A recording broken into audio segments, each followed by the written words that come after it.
Hi, everyone. Laura Baum here, founder of the company Laura's Botanicals, based out of Richmond, Virginia. And we're here with our amazing guest for our expert-led series, Denise Morrison, who is a doctor of physical therapy. And she is also an integrative health practitioner, and she's close by. She's based in Virginia Beach.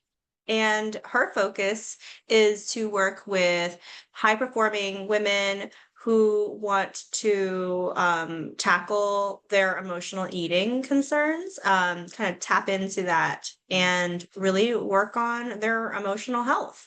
So, Denise, welcome back to our platform. Thanks for having me, Laura. Good to know you for so many years now. Yes, we have. We worked together and we've actually been in a lot of like rooms together. They've all been Zoom rooms and but they definitely count. And so we've spent a lot of time together just listening in the aches and pains of entrepreneurship as we go into high performance. And I feel like there's so much evolving around modern and just general I understanding of what it means to be a high performer, but how there's definitely a difference between high performance entrepreneurs and high performance workers and not high performance and what that does to your brain and what that does to your body. So I'm sure you have a lot of things to add to that conversation. Mhm. Now, ready to go? Is that accurate? You do? I mean, like Well, what, it's how would you define those differences? well, speaking from my sector of the world in healthcare for sure, and then going into my own business, launched off from healthcare. I mean, those of us in the healthcare professions or caring professions or giving professions like my fellow nurses, physical therapists, other coaches, social workers, teachers, especially, we are like made to be productive. Like you have to do the things all the day. And we're performing at high levels and addressing so many people on a daily basis. And yeah, our performance is measured too, and that's frightening. And I'm seeing the detriment to the well-being from being in that place for so many years. Yeah, I was reading something the other day about entrepreneurship, of course. I balance it, of course. It's between herbalism, entrepreneurship, and many other things. And of course, fiction. I'm really trying to tackle some more fiction lately. Because it's great just to be immersed in a story, right? And not be learning. Oh And God. even, right? So, but it's something like we can handle 150 relationships at one time, like truly like potent relationships. And that got me to shifting my mindset a bit. I was like, okay, but if you're in service, that's like maxed out within very little time because you're literally caring for new souls all the time. And if it's young children or children, it's like requests are constant. You're constantly bombarded with requests and needs at all times. Wow, I hit that 150 within 5 days, and Yeah. that's like new people usually. So, oh my gosh, I didn't know that. Mhm. Yeah, and so something is like so draining on the body, it's draining on the brain.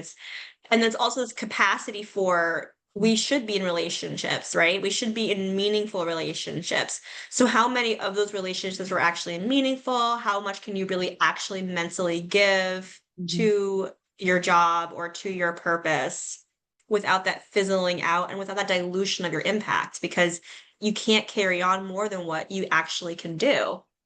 Nope. If the cup is empty, for real, it's hard to do all the things that we want to do. Yes, I hear you. Great stuff. Thanks for saying that. Yeah. So, this emotional eating component, do people who come to you identify with having that conflict and they want to change that? Or do they need some like steering and navigation to actually discover that they have it? Um, I'd say 50-50. The women that have known me for a while and seen me online and in my spaces know, like, okay, they identify with it. And here I come to Denise. Other people through my content, through my um, courses and whatnot and presentations, they'll start to hear the similar wording that I put out, and then they go ding, ding, ding. And the whole idea is not to be labeling yourself in a bad way, judging yourself. I would never want anyone to feel that way like I used to. And that's why I do the Mhm. work that I do now, because it's You're not bad, you're not something to be fixed. It's just a out of alignment coping mechanism with whatever's come up in your life. So yes, I aim to speak to those ladies that need me most. And I mean, emotional eating, I actually don't quite know a lot about it. Is it an area of concern that's generally discussed? Like people go to a doctor and they say, you do emotional eating? Like, where do they find out that this is actually a concern or a real thing or a thing? I'd say, from my experience, what my clients have said, they've seen something online, they've gone to another coach, maybe, a similar coach, just a health and wellness coach or a fitness coach. Possibly a doctor that's switched on to this kind of languaging and understanding the whole person. Definitely therapists that I've come across. And I mean, social media has been fantastic for helping us put out this information, because it's not like going away, even though we have new information and upgraded ways of living and eating. Inherently, that little quick switch to using food is still built in from early on. And that's what's frightening, so to speak. If I can catch everyone when they're younger, like if someone had caught me when I was about 10, my whole life would have been different. Yeah, it's interesting that there are these like particular ways of things that are phrased or words that just don't carry over into every single area of medicine. Like even in that crossover between mental health and physical health, Mhm. where like in one section these diagnoses exist and in the other one they don't. Right. Like so like I've heard binge eating, Yes, and of course, there's different disorders around eating, yes. emotional eating. It's like, is emotional eating the catalyst to those disorders, or is it its own area of consequence? I would say, one leads to the diagnoses, because that's how from my perspective and from many of my clients, it went that way, where we all of a sudden had binge eating disorder and overeating, excessive eating, stress eating. But a lot of the clients that I've worked with and the people that I talk to in circles, they'll say things like, well, I just stress eat. Everybody does that. And then Mhm, it, I mean, we do, but mhm, is it affecting your health? And mhm. so I'll hear those We little, accept it. We yeah, accept it. yeah. It's Yeah. like, I'm just gonna flop on the couch and then put my hand in a bag of chips or go to the fridge again. Mhm. Like that's just part of what we do. And I I say there's another way. We do the same thing with caffeine too. Oh Like when we're, or I don't eat sweets, and then we see you like eating little bits and pieces of crumbles all over. yeah, and It's it's so not interesting. right. And it's usually like at an unconscious, automatic habit level.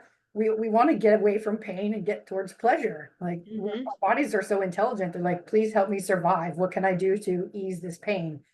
And that's a whole nother topic. But mhm. yes, Okay, and so what are some of the maybe red flags or something that could be signals that a individual should take care of their emotional eating habits or that they have an emotional eating problem? so usually being so obsessed over food, seeking food, figuring out what's going on, where the food's coming from, how you're planning and plotting meals throughout the day. Um, Speaking from my experience and from many of the women I've worked with, is getting obsessed when they're shopping, counting calories, like all the restrictive things that I've seen my clients do. And it became a game and it became a self-sabotaging, punishing way. And so usually from a lot of conversations, women will say like, well, I have to do this, or I should be doing that. And they said that this is what it's supposed to be. And a lot of what I'm hearing is, you know, oh, that's just what I do. I'm stressed, like we said before, or oh my goodness, I just can't cope, or I'm going to show up at a family event and there's going to be food and I just have to eat that way, or am I going off my diet, or I'm going to start Mhm, over again Monday. I mean, I could go on and on for the mhm, list things that I listen for, but um, it's the silent ones, I would say, like myself, like the women that are silently going, I just did that again. I can't stop it. Or I have to have my X product. And when we take a look at actually how the body's responding to that particular food that you're putting in a lot, many times a day or a week, those patterns, those habits, that's what I'm listening for. And that's no judgment. We're just discovering, how you Mhm. do in life. And I want to help, help these women figure out, okay, that might not be the best coping mechanism. Yeah, it just sounds like there's so much bias and acceptance, social norms involved in all of these things. Like we just think that this certain way of behaving is just totally normal when actually it's our body in distress. Yes, very much so. And the more we give into it, the more distressed our body becomes. And ultimately, many of my clients will disconnect from their bodies after they've put the food in, whatever it is. And then they'll stir in their minds, their critter brain goes off. I hate myself. I did that to myself again, the beating up. And so this awful cycle continues within themselves. And Mhm. until they know how to become aware of it and like with guidance and love and support where it came from, where it all started, to to unravel that, it's a beautiful thing and a very emotional thing because food and emotions are so linked. Mm. Yeah, and like I could, yeah. Anywho, No, I mean, it makes a lot of sense, and we eat every single day. It's so interesting that the eating part is such an area that's so detached from doctors and from physician work in general, since we literally consume things every single day. There's so much to that health perspective, yep. not just through a clinical nutritionist point of view, but through doctors, you would feel. If they can tell us that we should go on a diet, they should be able to give us some clarity as to what they mean by that, right? Like that just, it seems so limiting. Oh yeah. So, and then to add on to this whole other thing, besides the actual emotional eating thing, is that you work with high achieving, high performance women, which is what we started the conversation with. Like, there is a definite difference between someone who is working intently to build a business or corporate work, um, and someone who's maybe just not putting themselves out there that much Mhm. um, in work. I mean, not saying that not all jobs are Yeah. important, but if you are constantly in service for others or building a brand, building a business, running things, leading teams, you have a lot more responsibility on your shoulders, right? So, why is that group so prone to emotional eating? Like, what maybe about that group do you see some particular characteristics?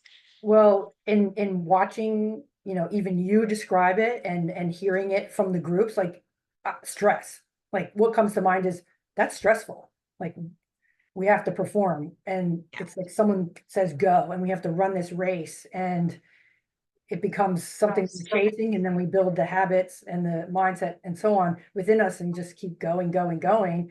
And then all of a sudden, because what did one of my coaches along the way, like goal drama and goal trauma. Like we all have these beautiful goals, like we've worked with in our groups in the past, and we're like aiming for something, and we just have that inherent way of just going for it. And all of a sudden, we're neglecting our breaks, we're neglecting giving ourselves off time, we're neglecting food, water, winding down for sleep, feeding ourselves Mhm. nutritious things, and we're craving like that quick fix. So we keep going. We got to keep going. What I've noticed too is I feel like with high performing women, especially now that you've said that, it reminded me like I've seen like this idea of like they think they need less, like they think they need less of the things they do. Like they've actually justified it to themselves that they don't really need that extra, meal. They're actually Right. doing fine. I'm actually feeling really fine in this moment. I can go another 20 minutes without something. I'm And running on then adrenaline. Whee! yeah, and the time just gets longer and longer, and then they're drinking our coffee or eating some like a saturated sweet Yes. carbohydrate, loaded fatty sweet, which is I love it, but that is not a replacement for that real meal. But they really don't. They're just thinking in the moment, Yes. acutely, instead Yes. of that like long term energy threshold. But Yes. anyway, go on. You're the expert. I'm No, just. we can go on about that for a long time. Yeah. So how do you provide a solution? Because I mean, a lot of these women have tried a lot of different kinds of diets, therapies, supplements, and it seems like also coaching. So what makes your approach different? What is making it work for you and your clients? What are they saying they like? So I listen to them and I take a detailed personal history. And as one of my clients said just recently, was like, you're giving me all this time to talk about what's been going on in my life. My doctor gives me 10 minutes, and they put me on 15 things and told me to lose weight and go relax. So they love that I hold that beautiful container space, non-judgmental, just curiosity. And I'm not there to like blame and shame and judge them, which is so weird. So I give them that time, and even if it takes a couple times to get the whole detailed personal history, and that's including, their diet, their exercise, stress levels, sleep, what's their home like, toxins in their home, toxins in their environment, all the fun stuff, what's your mindset like? Do they even realize that they have a mindset? Do they understand that they have thoughts? Do they understand that they have underlying beliefs running the show? And so I get to break everything down. And I say that with lots of love, because the way that I was broken down and kind of like reborn and create a new identity for myself when I broke all of these habits back when, I'm doing the same thing for them. And now I just have way more tools because I can do functional lab testing. I can help them on protocols to like release things from their bodies, eliminate, rebalance, replenish. We do the rewiring. It's a whole process of like start to finish, and how far back we need to go is no issue with me. And so cleaning everything out and then setting them on a new path. And then with support, I give them support via Voxer or Telegram, so that in between sessions they can message me and say, wow, I'm at the store, I was going to choose this, and I stop and we reframe and pick something else. So that's the fun bit, is that I get to be there with them on this new kind of like self-creation journey, so that they don't miss a beat. And oh my God, assessing their daily routines, figuring out if they're actually missing all these meals. It's really fun. It's really emotional too, because the emotions come out once they start figuring out, I can actually do something about this crap. But Mhm. do so gently, because it's not a blame game. Yeah, it sounds very fulfilling, and it's interesting too that there could be this like pattern that's been around for a very long time or multiple patterns, and so it's really tracking that root cause in the timeline of someone's life, which is also very interesting. Yeah. Yeah, wow, very neat. Yeah, it sounds like you bring to the picture like obviously some physical experience work from your physical therapy background, that more traditional route, but also this experiential work, which I know there's a lot of like there's a lot of input out there about coaching, right? And like how coaching is different. Because if you go to a practitioner and that practitioner looks at you, analyzes you, and says, okay, I don't know anything about you, but I think you need X, Y, and Z herbs and this acupuncture for this particular concern. Whereas someone with an experiential background is saying, I went through this particular thing that this particular pain point that you also are now going through. And I already worked on that myself and came up with this solution and resolved it this way. And now I can teach you to do the same. It's like a whole different bandwidth for a lot of folks to see that everyday people, can literally help you um, Yes. Yes. and work things out with you through experience and not just credentials. Oh, What are your thoughts on that space that we're literally forging right now? no. Well, I think it's a fascinating and fantastic conversation, because two things is that I have been there and have worked with folks that had no credentials and no understanding and could not relate to my traumatic, dysfunctional childhood. They weren't ever emotional eaters. And so I missed the boat on working with some of those people and thought, okay, they don't get me. And then there are amazing people that I've come across where I'm like, they just get me and they understand and they can hear me. And so I've worked with those folks. So credentials, not credentials, but I, my path and my journey has like, it's been beautiful, because each step of the way in my journey and learning some new opportunity for learning, certification, getting my doctorate, um, becoming an integrative health practitioner kind of just fit the extra tool that I need in my toolbox so I can really narrow things down and help my clients like at the nitty-gritty level. So yes, and the persons that's like done the work, that's what I would say too, is that like if you most we all know to go do your research and look up somebody and get to know them and talk to them for a while before you get a sense of if you should work with them. But yeah, I'm just thinking about one of my doctors who had no idea how to work with me and understanding what I was going through. And she'd just be like, well, just run more or just cut out shrimp or, don't eat any carbs. I'm like, what the heck is that? So, Yeah, medicine has so many general boxes, whereas coaching can get so specific. And you're right, that evolving process with the customer, you're listening to the customer, you're listening to the client, because as they're healing, they're also are going to have changes that in their needs. So you're evolving your practice with them, is what it sounds like. And that's really, really cool. oh yeah. Awesome. So on this like theme of emotional eating, let's leave some resources for our audience today. Maybe a couple books or things or podcasts that you're like, they should listen to this if they're fascinated by this area of study or expertise. So, well, I would say go to my website, Go ahead. deniselynmorrison.com, because I have 4 resources to help with your mindset and working on your body. And like my newest ones are my emotional eating assessment and my emotional eating rewire guide. So they're on there. But I love Dr. Michelle May. I always listen to Dr. Stephen Cabral and JJ Virgin, big fan, Dr. Mark Hyman.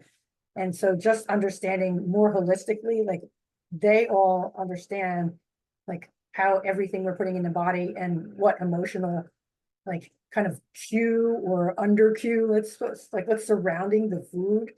And oh yeah, I could go on and on, never shut up about this topic. But and if anybody wants to ask me more, please like they can send me a DM on Facebook, Instagram, LinkedIn, all over the place, because I would not want anyone to like feel that they're alone or have to suffer with this and not realize that all the day they're being surrounded by messages on social media, on TV, in the world that here, you feel this, eat that, or do this instead. And oh, Yeah. yeah. No, that's incredible. That's really incredible. And we are a platform that loves botanicals and nature and outside. So, what is like your favorite way to eat an herb or your favorite tea of choice and why? I love chamomile lavender tea because it's Mm. so soothing and calming because I am a high performing, high achieving gal who needs that calming and soothing. I like it in my meals. Like I will put different herbs in my food when I'm very Mm. adventurous. And it looks like I need to come up your way to get something off of your wall to put in Yeah. my food. Exactly. No, that's a really good point. I think the culinary herbs are some of the most exciting things. I was just reading about this Caribbean herbalist, and that was her whole marketing. She's like, everybody talks about drinks and tinctures, but we just eat it in our food. That's what I'm Yeah, gonna do for you. I'm gonna make you a delicious sofrito. I'm like, yes, sign me up. That's yeah, exactly what I want to be doing is learning more of those like mole sauces and the ways that you can grind food and infuse it into your food and eat it straight from there. So yes, that's a really good point.